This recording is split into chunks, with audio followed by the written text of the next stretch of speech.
Hello rock stars, क्या हाल चाल? बढ़िया होंगे, शानदार, मस्त। आप सभी का स्वागत है पीसीआई इंस्टीट्यूट के इस इनक्रेडिबल प्लेटफॉर्म पर, जहां आज हम अपने लिए साइंस का लेक्चर लेके आए हैं क्लास 10th के लिए। और बहुत ही अच्छी बात है ये है कि हम सारे लेक्चर्स रिकॉर्ड कर पा रहे हैं। अच्छी चीज़ हमारे लिए ये है। और हम सभी क्लासेस को divide by divide, equality by equality रख रहे हैं। और हमारा प्लान यही है कि एक की बार 95% से कोई दूर नहीं होगा। बाकायदा तरीके से आप डिसिप्लिन रखें, पैसेंस रखें, प्रैक्टिस रखें, बस। इस सब चीज़ों से मिलकर हम क्या करेंगे, एक दिन सफलता जरूर पाएंगे। ठीक है। तो मैं आपको बताना चाहता हूँ, पहली बात तो आज हम साइंस में क्या पढ़ना चाहेंगे, हमें रासायनिक समीकरण। क्या पढ़ेंगे आज हम साइंस में? रासायनिक समीकरण। क्योंकि हर बार इस लेसन से कम 4 नंबर के क्वेश्चन आते हैं। कितने नंबर के? 4 नंबर के क्वेश्चन आते हैं। तो 4 नंबर कितने इंपॉर्टेंट हैं ये आप अच्छे से जानते हैं। कितने इंपॉर्टेंट नहीं होंगे ये हम सब बताएंगे। जब हमारा हमारा मकसद है सिर्फ 90 दिनों में इस साइंस को कंप्लीट करके आपको दे देना, और भी आपसे कह देना कि अब आपका सिलेबस कंप्लीट हो गया है। आप सब धैर्य बनाकर पढ़ते रहिए। ठीक है। तो मोहित सर की जब तक क्लास नहीं होती है मोहित सर की जब तक क्लास नहीं होती है तब तक हम साइंस पढ़ेंगे 2 एक दिन और।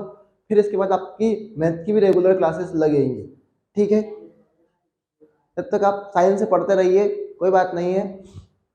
बढ़ाऊं मैं इसको?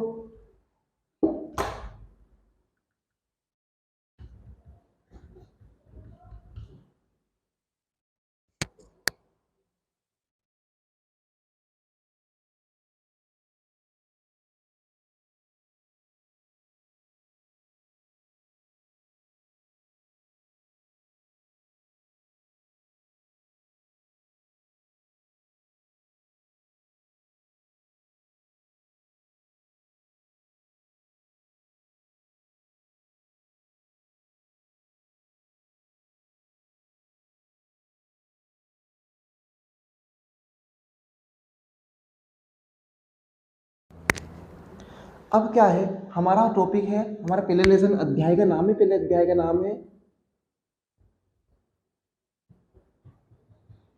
रासायनिक अभिक्रियाएं एवं समीकरण।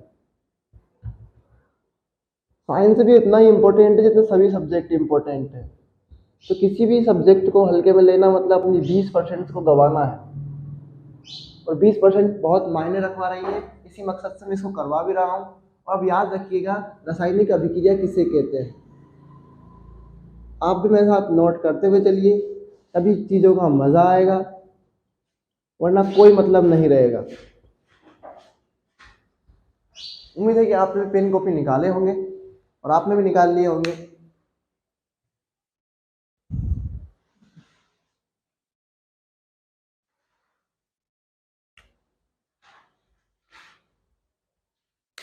बड़े इसमें आगे लिखे इसको। अब मैं बताता हूँ भाई कि दो या दो से अधिक यौगिक, दो या दो से अधिक यौगिक या फिर तत्व भी हो सकते हैं, ऐसा कोई जरूरी नहीं है। 9th क्लास का टॉपिक है यौगिक किसे कहते हैं, कि दो तत्व मिलकर आपस में यौगिक का निर्माण करते हैं। जब दो तत्व मिलेंगे तो किसका निर्माण करेंगे? यौगिक का। कि दो या दो से अधिक तत्व या यौगिक मिलकर एक नया उत्पाद बनाते हैं, एक नया उत्पाद बनाते हैं।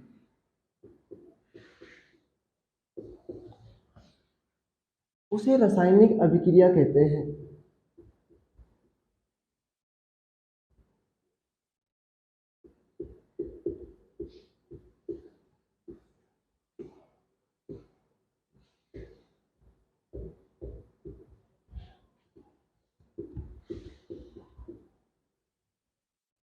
ठीक है, नोट कर लीजिए इतना। दो या दो से अधिक यौगिक या तत्व, सॉरी यौगिक में डबल बार लिख दिया, तत्व आएगा यहाँ। तत्व मिलकर एक नया उत्पाद बनाते हैं।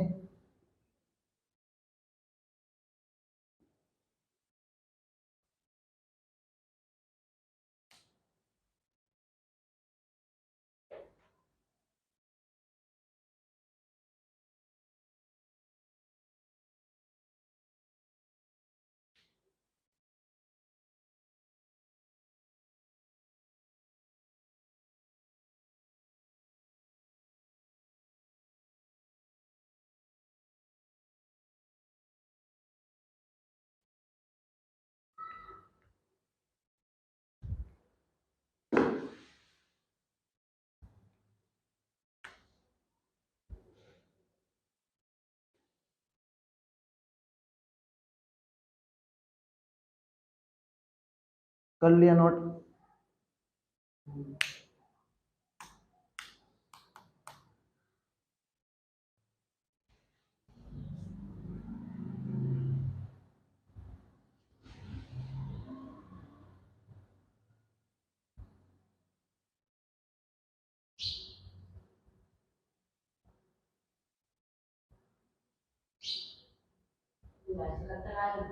दो दिन बाद आए।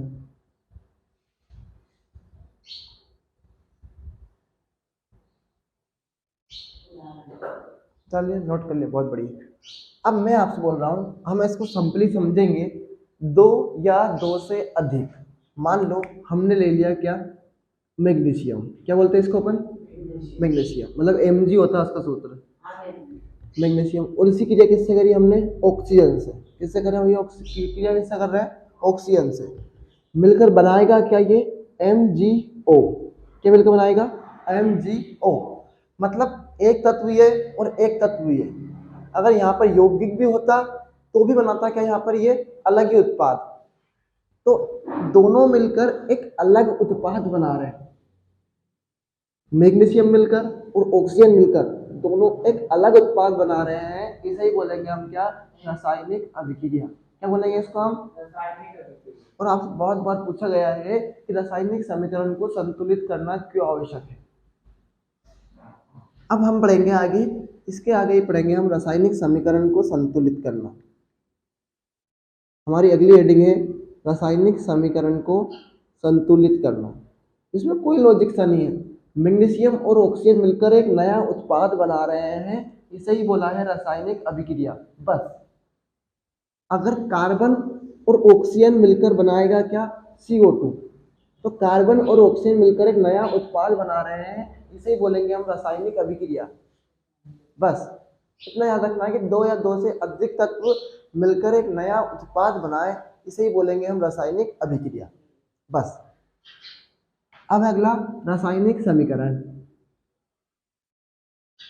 वह समीकरण, रासायनिक समीकरण संतुलित करना। ये सब रासायनिक समीकरण ही है, ये सब रासायनिक समीकरण है। रासायनिक समीकरण को संतुलित करना।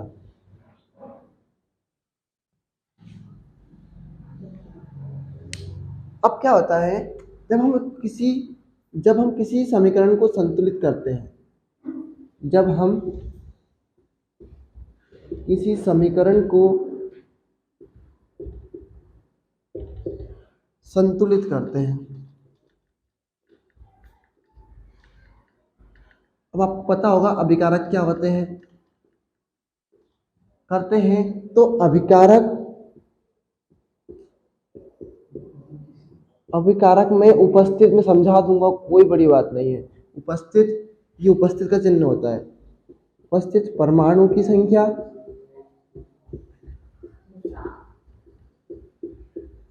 तथा उत्पाद में उपस्थित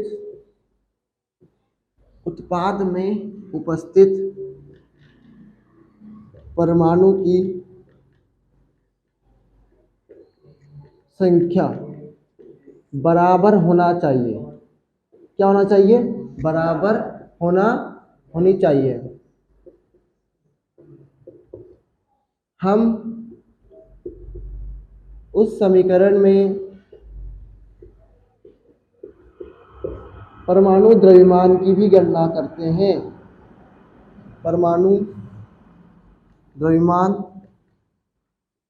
तथा संख्या की भी गणना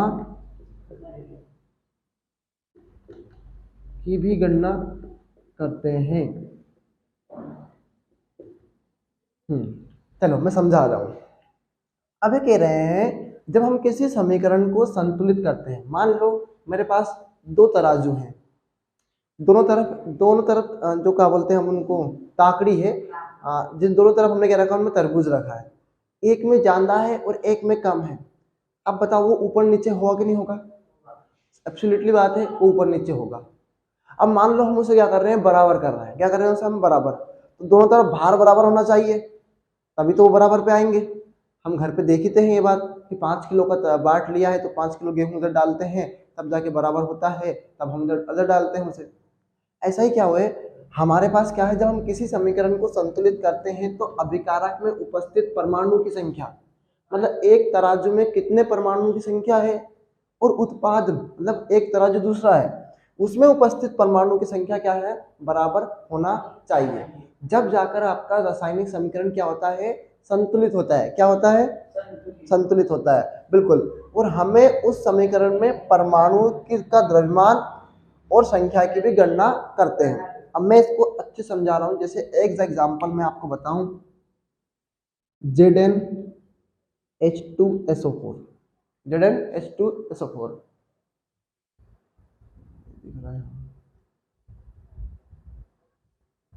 इतना नोट कर लो, मैं ऊपर लिख देता हूँ थोड़ा।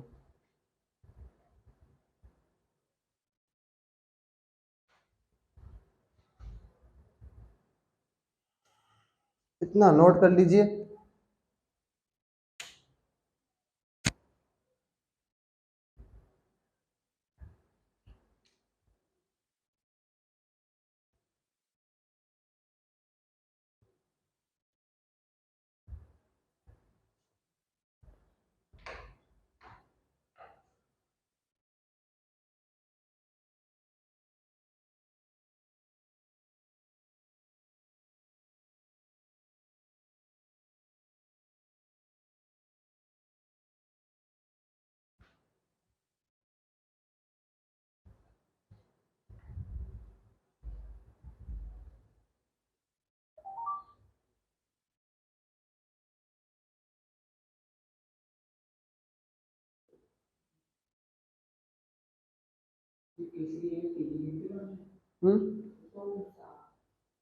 मुश्किल से अपने को बस, मतलब साइंस से पढ़ेंगे तो मुश्किल से 45 दिन लगेंगे।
अभी ये मत लिखना ना।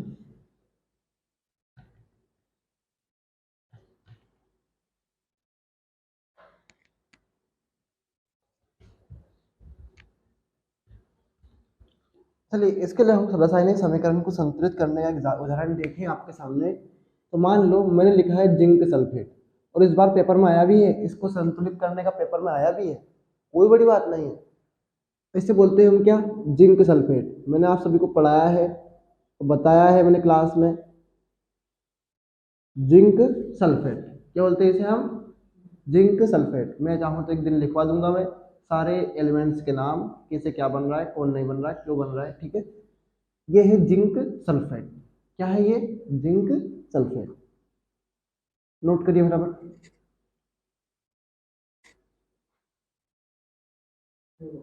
हाँ, जिंक सल्फेट है।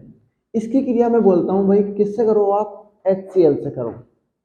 किससे करो आप, HCl, इसे बोलते हैं अपन क्या, हाइड्रोक्लोरिक एसिड। हाइड्रोक्लोरिक एसिड बनेगा क्या आपका। अब चीजें ऐसी हैं, ये द्विविस्थापन अभिक्रिया का भी उदाहरण है। ये शारदा स्कूल वालों को अच्छे से याद होगा कि द्विविस्थापन अभिक्रिया में जिसमें आयनों का आदान प्रदान है। ठीक है, वो तो आपको याद नहीं होगा नए स्टूडेंट्स को, लेकिन आप फिर भी एक बात कोरिलेट बोले, क्या मैं ZnSO4 को ऐसा कैसा लिख दूं क्या, मैं ZnSO4 को ऐसा कैसा लिख दूं क्या, नहीं। समीकरण का मतलब ही क्या, अभिक्रिया करवाने का मतलब ही क्या, अगर मैं ऐसा कैसे लिख दूंगा तो। इसीलिए मैं कहता हूं कि Zn के साथ कौन आएगा आपका, Cl, और H के साथ कौन जाएगा आपका, SO4। मतलब अभिक्रियाओं में क्या हो रहा है, आयनों का आदान प्रदान। क्या हो रहा है, आयनों का आदान प्रदान। मैं कह रहा हूं भाई क्या, Zn के साथ आप Cl ले आओ, ये क्यों 2 आया मैं बताऊंगा आगे कहानी। फिर H2SO4, ZnCl2 बना और H2SO4 बना। मैं समझाऊंगा क्यों आया, कैसे आया। हम क्या कर रहे हैं, अब हम बैलेंस करेंगे। हम क्या करेंगे, बैलेंस। हमें नहीं पढ़ना कि कौन कहाँ से आया, कैसा आया, हमें सिर्फ बैलेंस करना है। बैलेंस वाला संतुलित, है ना। हमने बोला जब हम किसी समीकरण को संतुलित करते हैं तो अभिकारक में उपस्थित परमाणु की संख्या। अब ये जो चीजें हैं इन्हें बोलते हैं अपन क्या, अभिकारक। मतलब एरो के इधर में जो चीजें होती हैं उसे क्या बोलते हैं हम, अभिकारक। और एरो के उधर जो चीजें होती हैं उन्हें बोलते हैं हम क्या, क्या बोलते हैं, क्या बोलते हैं, उत्पाद। क्या बोलते हैं, उत्पाद। मान लो सोयाबीन से अपने को तेल मिल गया। तेल क्या है हमारे लिए, तेल क्या है हमारे लिए, उत्पाद है। सोयाबीन क्या है हमारे लिए, अभिकारक है। गेहूं से हमें आटा मिल गया तो गेहूं क्या है, अभिकारक। आटा क्या है आपका, उत्पाद। ये सिस्टम है। तो वैसे क्या है, जब हम दो चीजों के समीकरण को आपस में अभिक्रिया कराते हैं, जो एरो के बगल की चीजें होती है ना, उन्हें हम अभिकारक बोलते हैं।